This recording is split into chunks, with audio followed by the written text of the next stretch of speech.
Hello bachchon, let's read the question. The process of purification is represented by the following equation.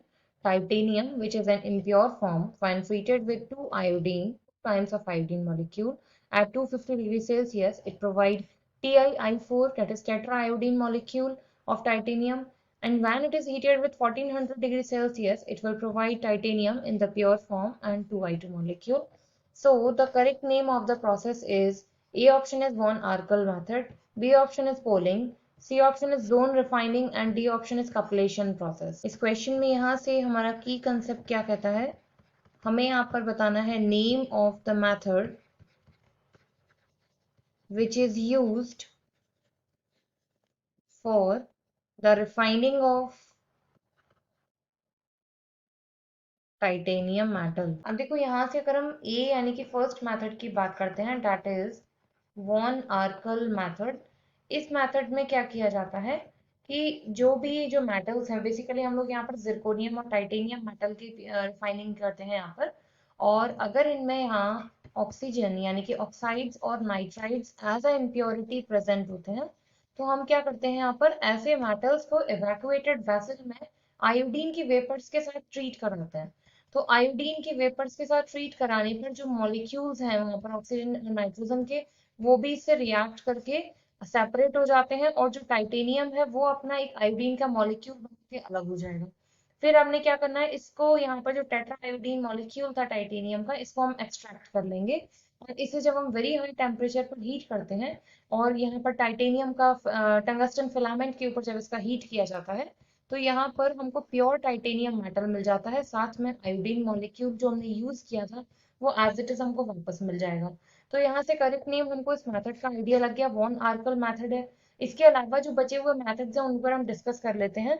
B हमको यहाँ पर दिया हुआ है पोलिंग मेथड। ये जो पोलिंग मेथड है ये बेसिकली कॉपर जैसे मेटल्स को रिफाइन करने के लिए काम आता है। फॉर एग्जाम्पल अगर कॉपर मेटल में या फिर इसके अलावा और भी मेटल्स, हम लोग कॉपर ले लिया, इसके अलावा टिन यहाँ पर मेटल यूज कर लिया, तो इन दोनों मेटल्स में अगर ये सपोज ऑक्साइड्स की फॉर्म में प्रेजेंट है, लाइक कॉपर अगर प्रेजेंट है कॉपर ऑक्साइड की फॉर्म में, और अगर टिन यहाँ पर प्रेजेंट है टिन ऑक्साइड की फॉर्म में, तो ऐसे मेटल्स को क्या किया जाता है, जो एक ग्रीन लॉग ऑफ वुड है उससे हम इसे स्टिर करते हैं। तो स्टिर करने पर क्या होगा कि उसमें जो ग्रीन वुड है आपका, उसमें ऑक्सीजन प्रेजेंट है, साथ में हाइड्रोकार्बन्स भी हैं।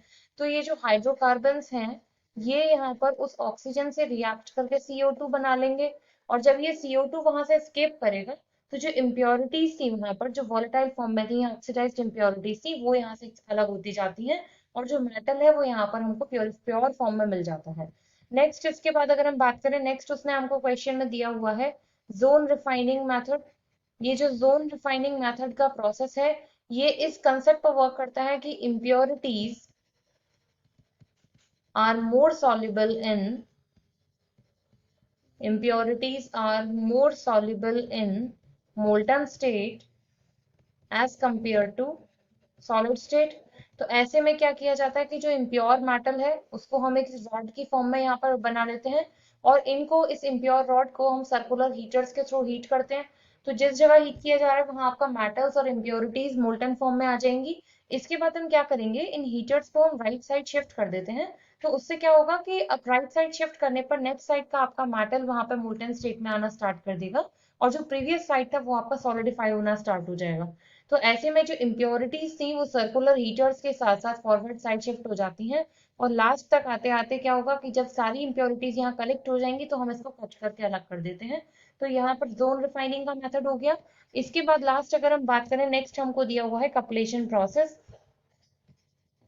इस कपलेशन प्रोसेस में हम लोग प्रेशियस मेटल्स को, जो दूसरे मेटल्स हैं उनके साथ हम लोग एक्सट्रैक्ट करते हैं।